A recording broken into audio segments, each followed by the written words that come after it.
We have a flag football legend with us. Gotta welcome my man, Jorge Cascudo, baby. I wanted to let my man explain to us how he transitioned from being one of the nastiest curveballs you've ever seen. There, next thing you know, he's playing flag football. Tell us how all that transition happened. I didn't think that flag football was gonna be where it is right now. But yeah, I mean, everything was all baseball. After that, flag football just started getting introduced in Miami. There was a tournament called Air It Out in Miami. So I played with some of the baseball guys that I knew from even high school and all that. We played in the rec division or competitive division just to see, because I always wanted to play football. There was a Top Gun division, and my uncle, that's 10 months older than me, we went to Miami High, so it was the Stingrays. And I saw them play in the playoffs, and I'm like, you know what? I think I'm better than that quarterback. So after they ended up losing, you know what? There's a league that's going to start for the first time ever here in Miami. Let's just put a team together and see if it works out. And we put a team together, and we went 10-0, successful. And then that's where things started. And then we started traveling and competing all around the United States, and we were successful. One of the top teams.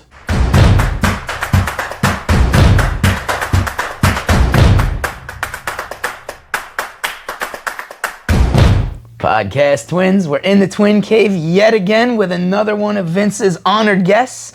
We have a flag football legend with us. But before we tell you about Mr. George right here, Vince. All right, so first thing you already know, I'm gonna ask you guys to go ahead and hit that subscribe button, hit the bell icon to remind you whenever we put out something, that way you get first notification. Make sure you follow us on Facebook, Instagram, Threads even, TikTok. We're on all the platforms.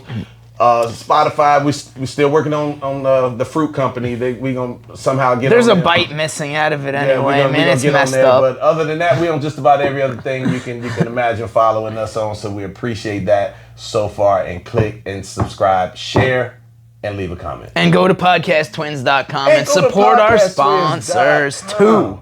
Man, that's a beautiful website. So I'll tell you what, I just realized something when we were talking about right before this started, that outtake with Melinda. Even Vince don't talk first over me. Yeah, that's funny. That makes it even funny. Anyway, go ahead. You guys will see that outtake anyway. But anyway, another special day for me, because I have the pleasure and the privilege of having my dude, my pitcher, number 20, played college baseball with me. My man who transitioned his whole life. Not that kind of. Oh, no. Not that kind of. Yes, please. He switched sports. All right, thank you. He switched I want to give you a pause right in the middle of the Who had under 2 minutes and when things went wrong on this episode? Wow. He switched sports after college. Who does that, right? And he suddenly became this dude playing flag football. We're going to get into how that story took off. But I got to welcome my main man, my brother, Mr. Jorge Cascudo, baby. I appreciate it, Vince. Yes, indeed. Pleasure to have you, George. So I met Pleasure this to be guy here. January 6, 1992, when I transferred from Jackson State University. Come back down here to play at the illustrious Florida Memorial University. Now it used to be college. Yep. And I met these guys. They were halfway through their freshman year. Oh, you were through your sophomore year by that point. Yeah. And I come out here, I'm the new guy, and I had a pretty decent workout, and they was like, yeah, okay, it's going to work out with that guy. I'm like, okay, cool. So I got fit right in, and I spoke no Spanish. I understood not a word, and they knew that, and so they used to set me up with saying all kind of wild stuff. But anyway, we'll get into that later on. That's pretty good. Anyway, I wanted to let my man explain to us how he transitioned from being one of the nastiest curveballs you've ever seen, by the way. That boy could throw the curveball and it drop like this, and then he throw it slower. Because you hit off him? And then he throw it slower. I never actually faced him, not even in practice. But I was in center field, so I'm watching the ball just... That story has holes. And then he throw it You slower. never threw a pitch over the plate at Vince?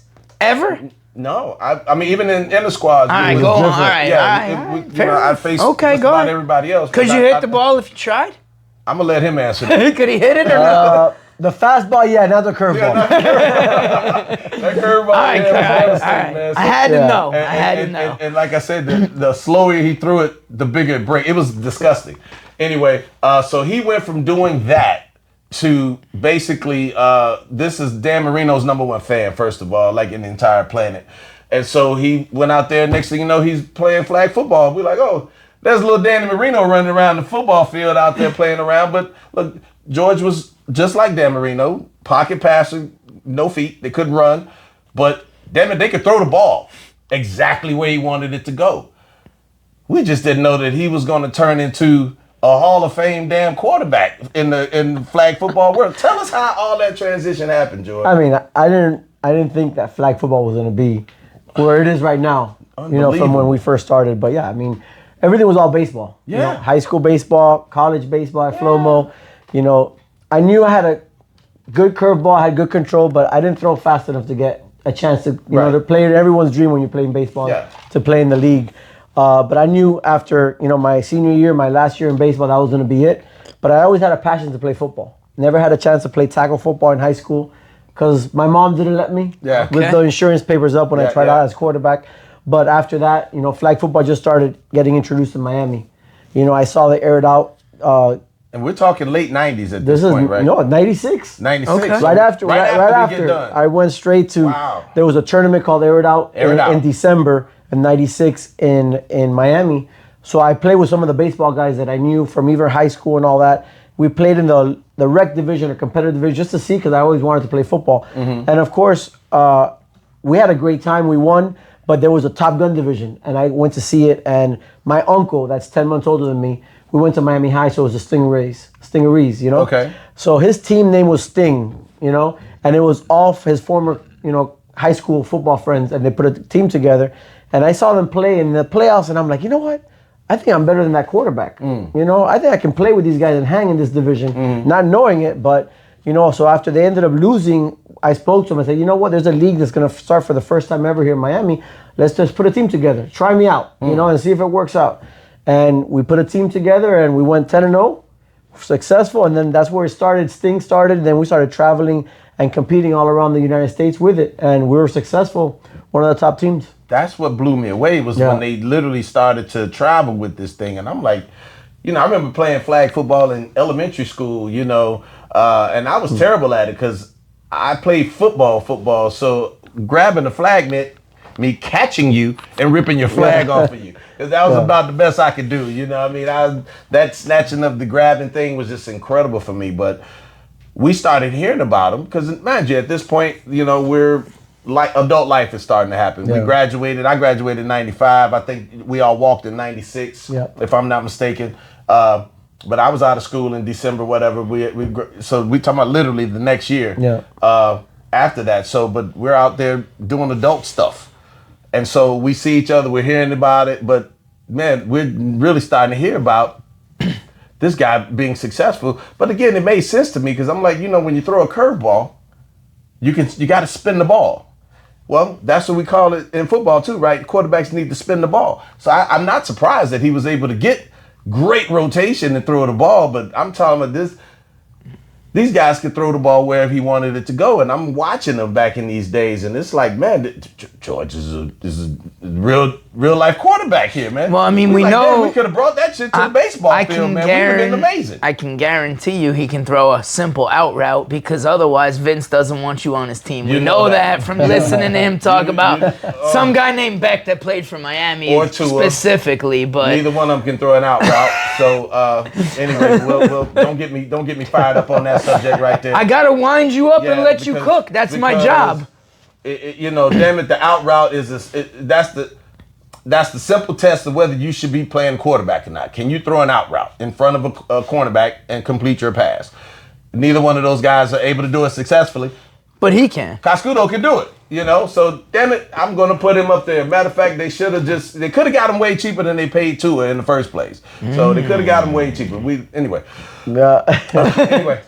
going back to it. So now we are. So, flag football. When did it transition and become so big that your stings began to get to the point of, here we are at USA Football? I mean, that's a hell of a transition. Well, I mean, I was playing, throughout the years, and flag football at that time was popular with Air It Out, but not as popular as it is now. Right. There was like major, like one company that had a Super Bowl every year in January, and they were called USFTL.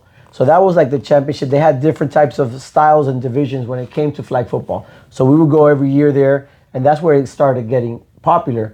But after the years passed, and I'm gonna tell you probably like 15 years after type thing. Wow. There was a tournament in Orlando, and then there was, I guess, a USA Football recruit or scout, whatever, that went over there to see teams play. And they started asking, hey, who's the best quarterback that you have here so far? And a bunch of them mentioned my name. So he came and he asked, I saw him with a USA jacket on, and he's like, hey, would you want to play for the USA football national team? And I'm like, who the hell are you? Who are you? Who are you? What are you selling and I'm not buying it? I'm looking around, like, is this like one of those getting pumped shows? Do you have a Kirby vacuum cleaner with you right now? I mean, national team, USA, there's no Olympics for this, you know? And he was like, no, we have one. We do it every 2 years.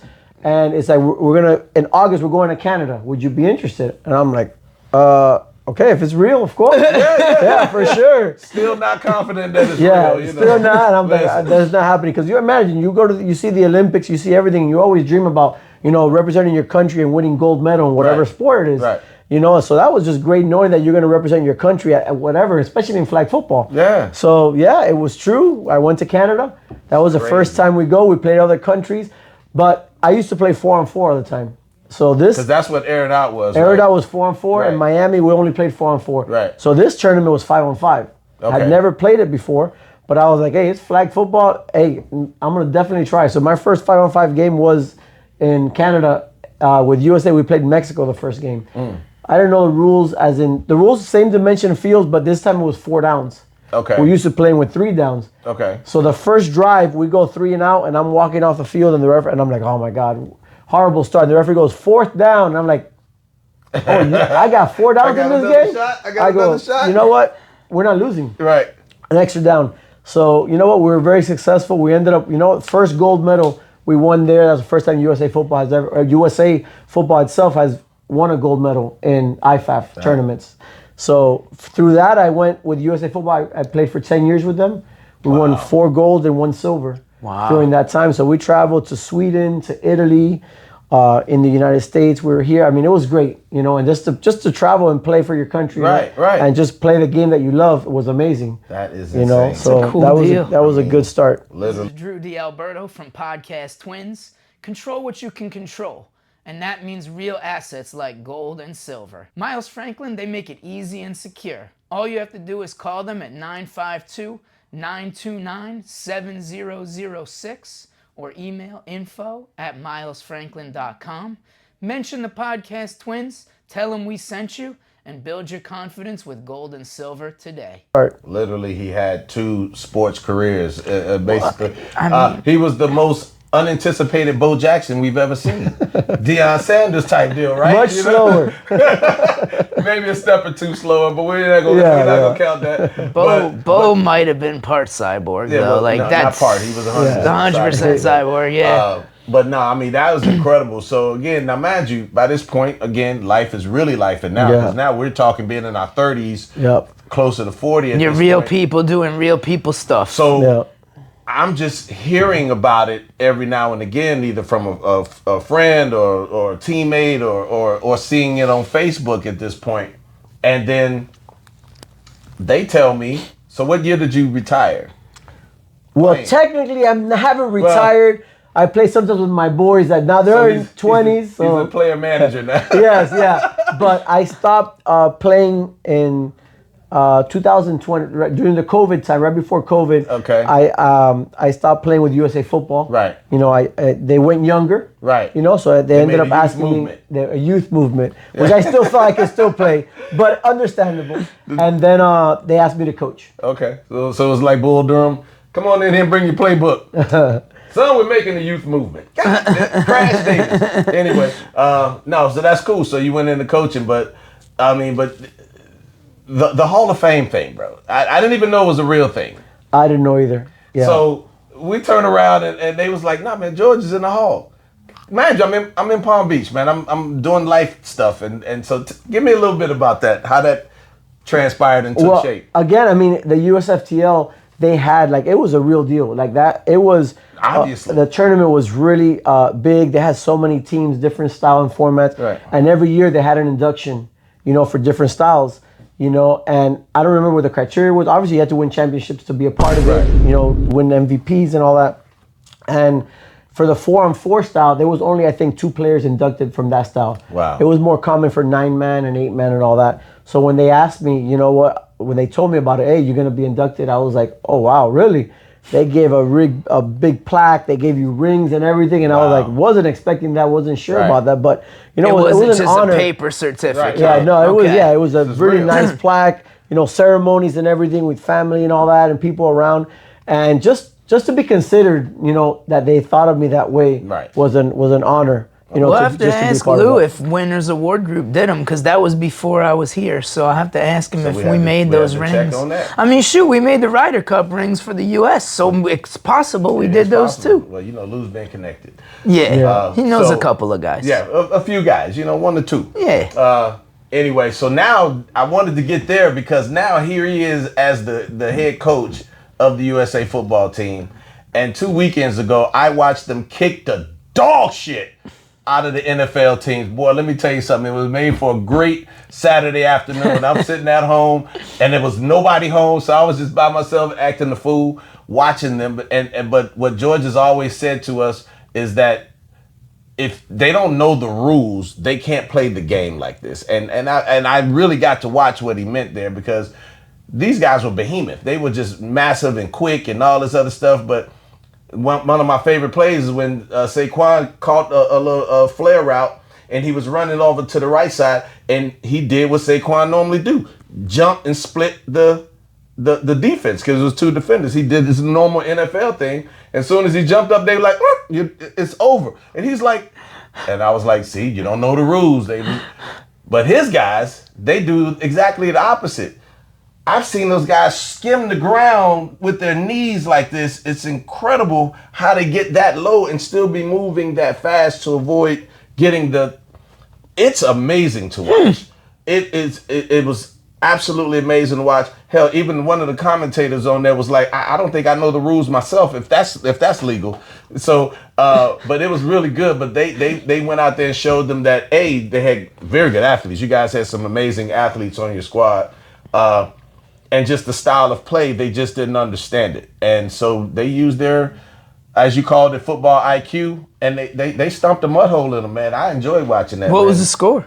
A lot to a little. All times right. 3. Okay. Well, maybe not the third game. Third game was a lot closer. No, the third game was closer. You know, they after seeing the first couple of games, adapting a little bit. They adjusted. So they killed more of the clock. They milked the clock more, you know, to give us less possessions, which is a smart play. Who was coaching against you on the opposite side? On that one was Coach Payton. I believe it was Coach Payton and Coach Saleh. All right.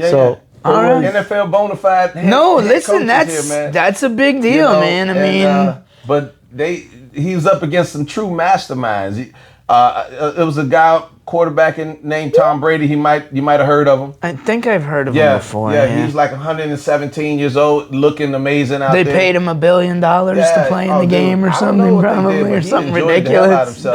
He threw some nice passes out there. I mean, guy out there, you know, 48 years old. Throws. Yeah, he made some really good throws. I think, for my money, he was the best of those quarterbacks at this stage of his life against those guys that's in the prime of their life. So for me, the throws he made was just still incredible. So his IQ is incredible. But the rules favored you guys. Correct. They knew exactly what to do.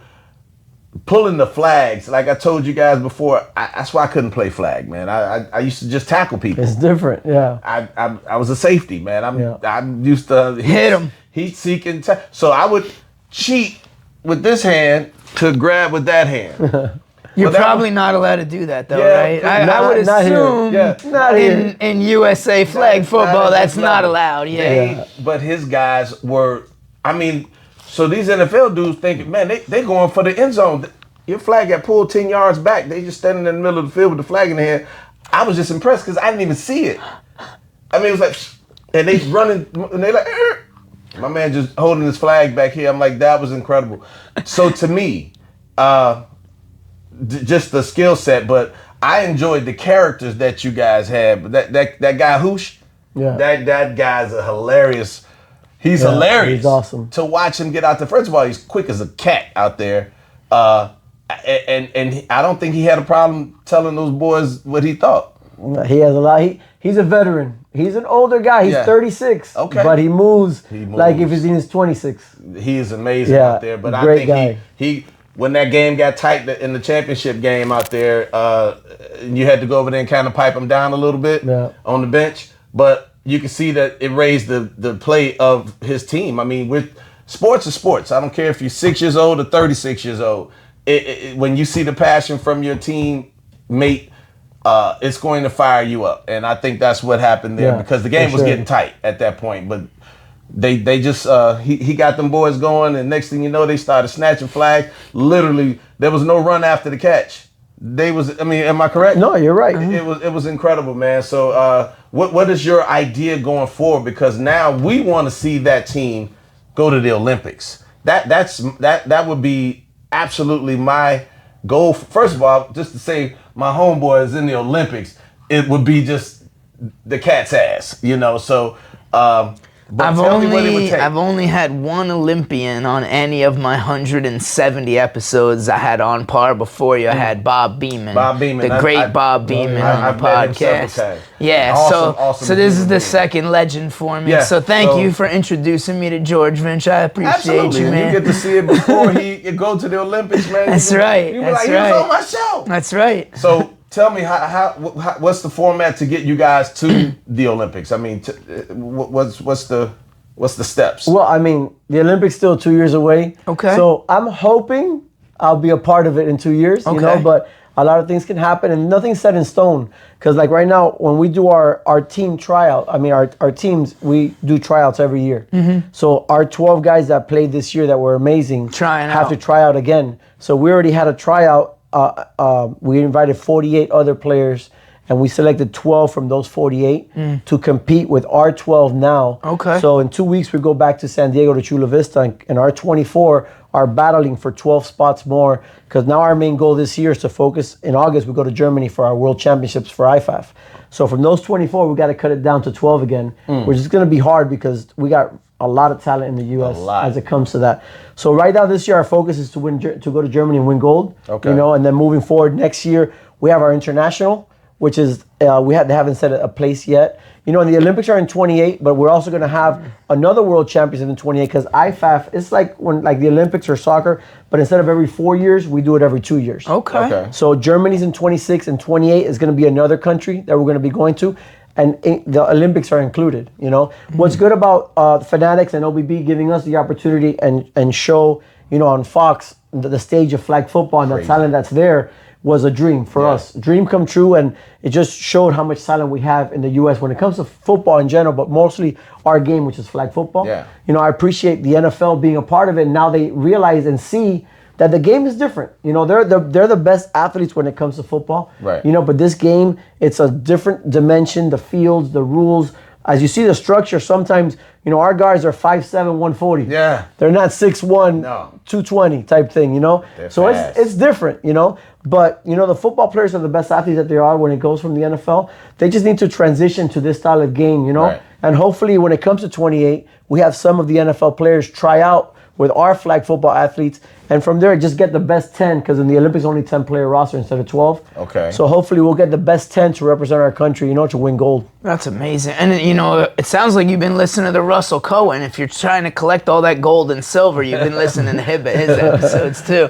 So that gold and silver is going to be worth a lot more. So you got to collect as much as you can. So during that episode while the game was being on Fox, I think it was announced towards the end of that episode that you got a former quarterback, Robert Griffin III, that he made the squad. Well, during that time, he was trying out. So Okay. he was in Chula Vista trying out, and then he was able to go over there to talk about the game and all that. Mm-hmm. But then he went back on Sunday to continue in his trials. Okay. So yeah, and then he performed really well during those trials. I wasn't there during the times that he was, but everyone was talking about his arm strength and just the concept that he grasped the game. So he made the 12 from those 48 to try out. So he's part of the 24 that are going now.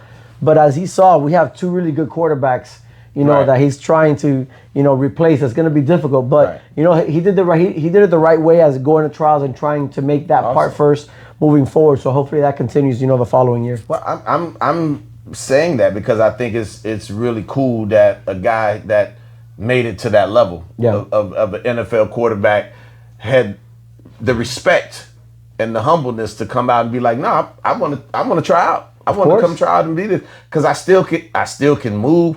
He just had a freak accident, in the NFL that ended his career.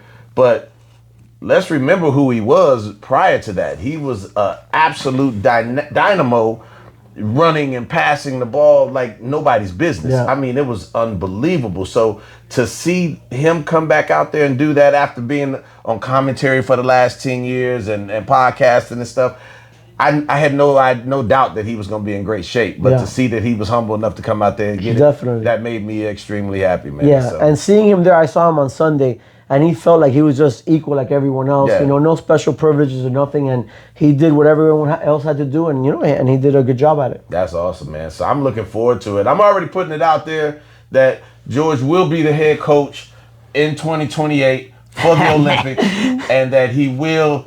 I know who should be 38 then, but you got to keep that guy. That guy got to make it. He's got to be honorary, man. But even if you got to get an extra spot, they got to have that guy. He's amazing. But I'm also saying to him that we might be able to get OBJ to come out there, and because the way he performed out there, wow! I was like, if I'm a NFL, I want him back in the NFL the way he performed. But definitely, if nobody signs him, I would be trying to get that guy to come out and play because he was dynamic out there. It sounds to me that there's going to be a live podcast Twins at the Olympics USA football. You damn know. It sounds that's what I was hearing you not say. Man, listen, man, we go.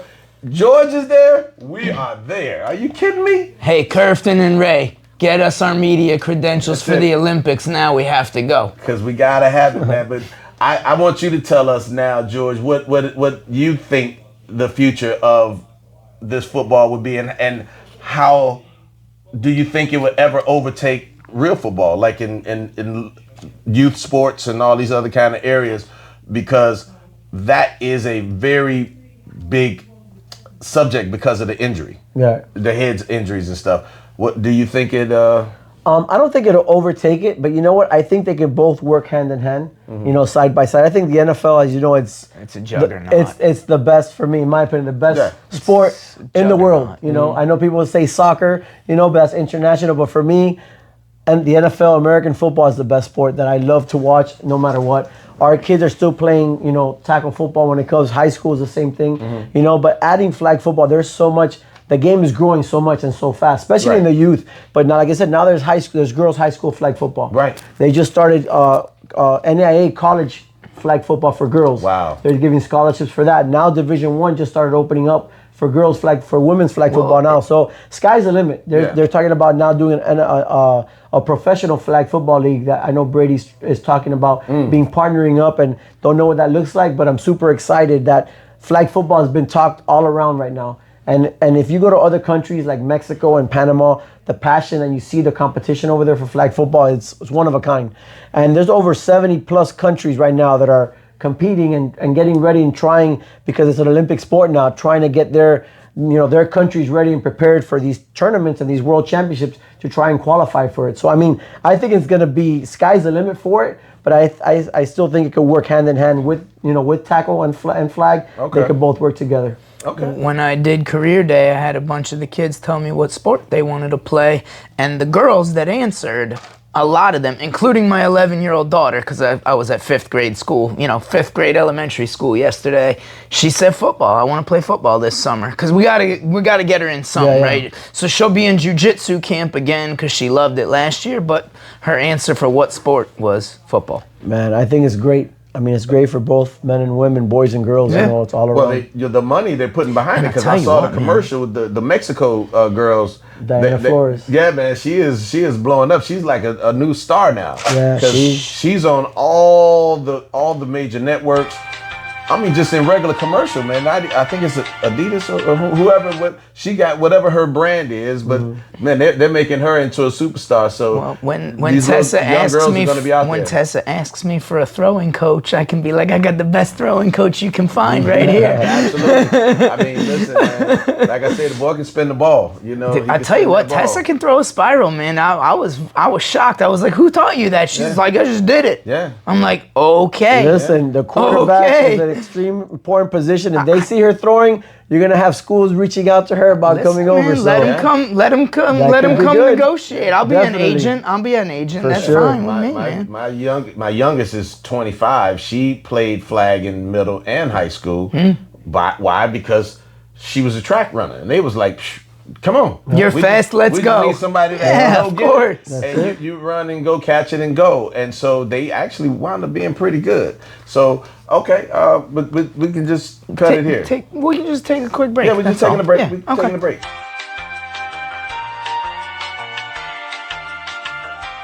So when you can recruit that kind of athlete to come off the track and come out there and play football, boys and girls, I think you start to develop that, because I know even when I was coaching youth football in the spring, I would be doing baseball stuff with my other kids, baseball kids.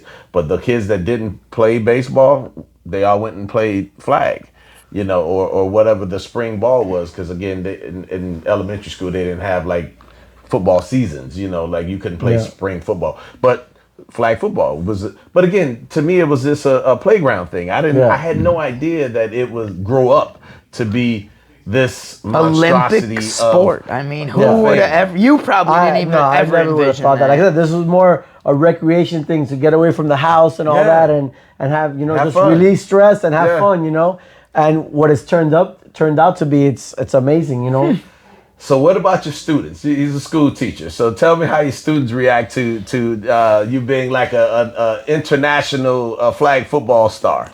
Well, I mean, in my school, it's a little different because I teach at Key Biscayne in Miami, so it's more international. So their main sport here is soccer. They love soccer, Right. and we always go back and forth. I always tell them, listen, it's not a real sport. You can't use your hands.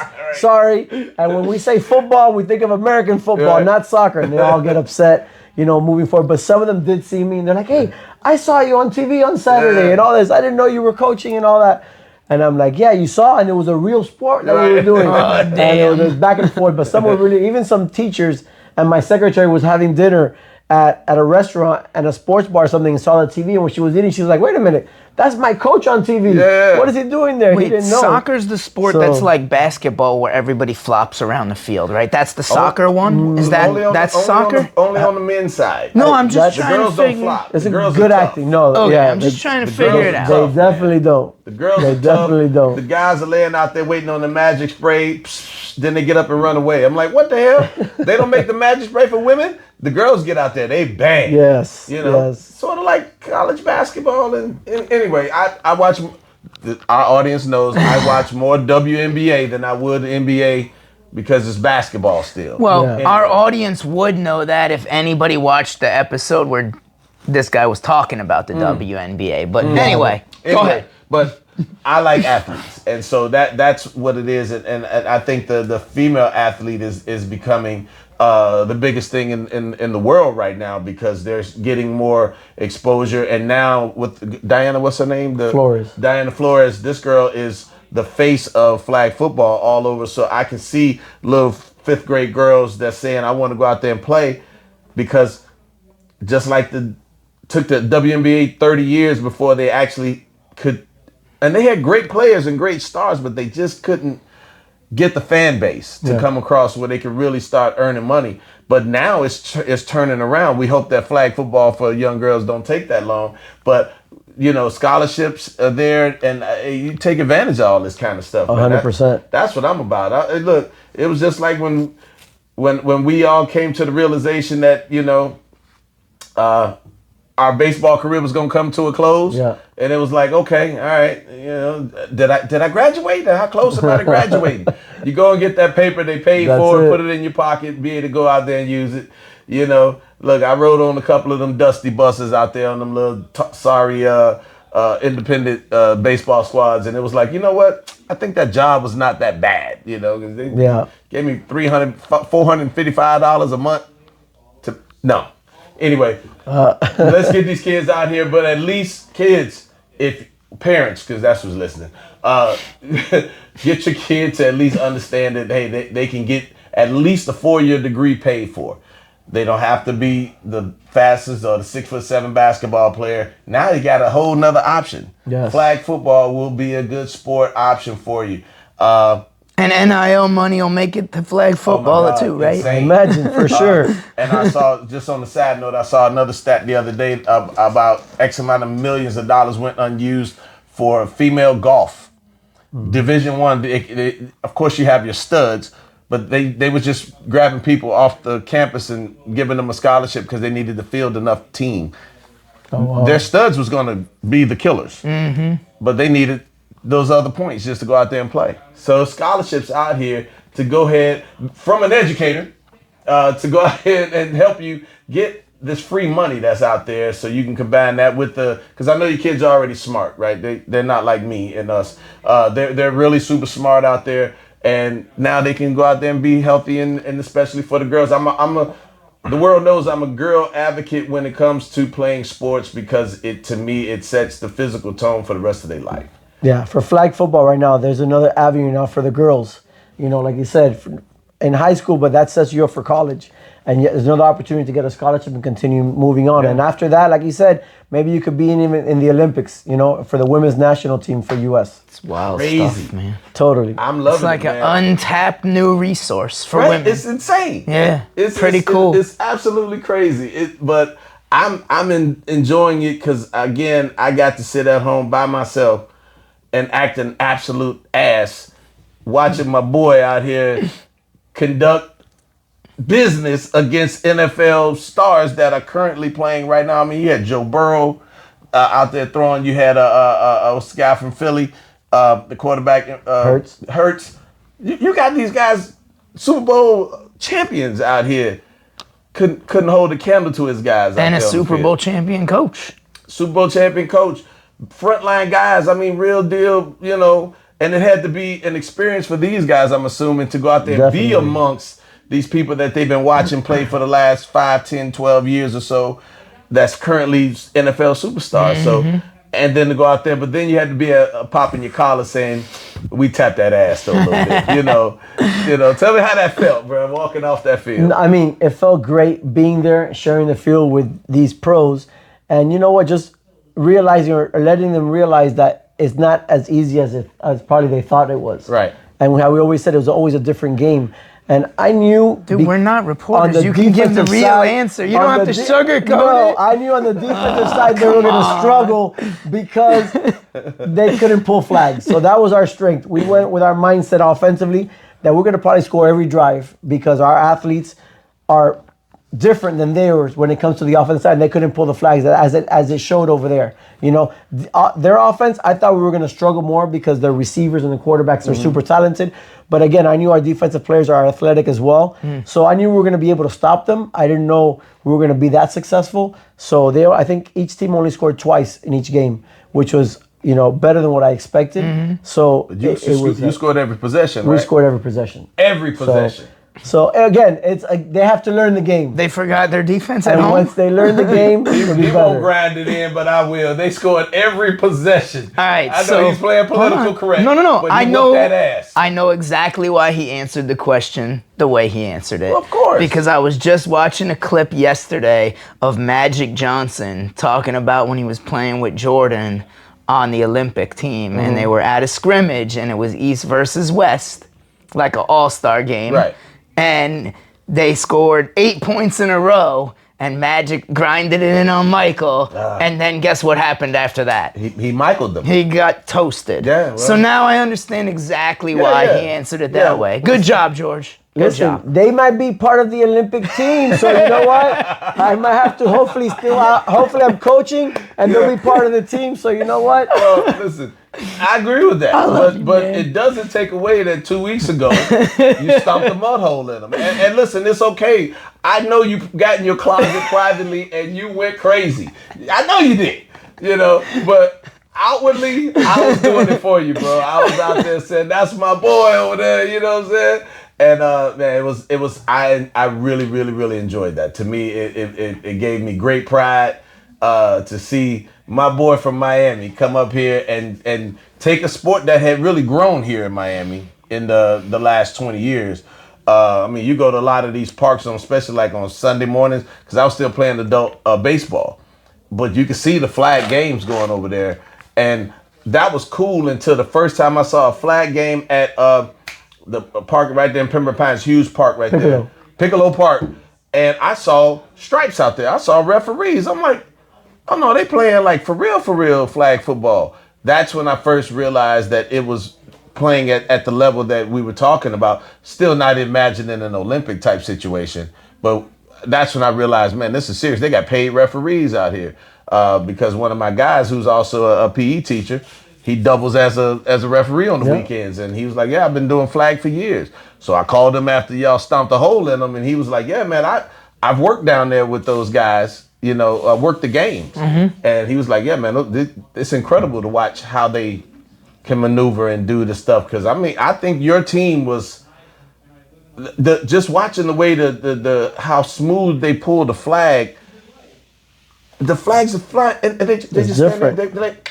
It was like nothing, no effort. It was, and they just standing there with it in their hand. Or one of my favorites, he took it and just laid it on the ground right there, like, come on back there and pick that. It was but they was just so calm about how they went about their business, man. I loved it. I thought it was absolutely incredible. It's pretty damn cool. Yeah. So but that's where we're at, man. So we are here with a future Olympian, because I'm already calling it. Yeah, there you go. I'm not coach. That's okay. I'm gonna call it for him. Because I speak things into existence, and he will be the coach of the USA team in 2028. They're gonna go ahead and handle business in Germany this year. Yes, right? in August. Handle business in Germany. We will be watching, and we're gonna keep getting updates from them. And like my brother says over there, we will be recording live.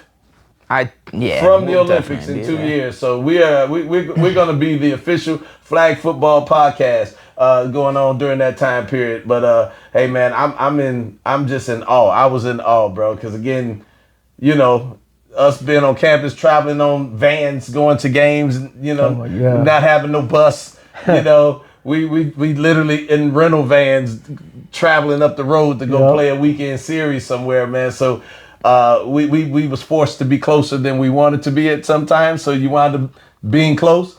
But man, we had such a great time in college. So seeing them coming from there, and we had some hard years. Now we had some hard years. More hard than good, but yes. We had some hard years. Your first year was really hard. Yes. And then your last year was really hard. Very humbling. His bookends were very tough. The middle was not bad, but the bookends was very hard. Definitely. But anyway, we went through all of that to see you come from that, and then to see where you are right now, and of course, having a great family, watching your personal situation grow, man. I'm just proud of you. I appreciate it. Proud to seeing my boy out there doing this thing. And so the podcast Twins got your back. We'll be watching you and celebrating you all the way. I appreciate it. Hopefully we'll be here again in 28. That's right. Talking about it. But let's see. With the gold medals right here. Right? I love that idea.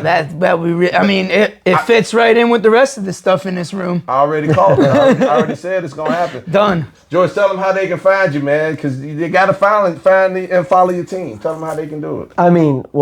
For me in social media is J Cascudo 13 on Instagram, and Facebook is my name, Jorge Cascudo. And if you're interested in flag football and trying out, as an adult, in USA football is the way to go, for both men and women.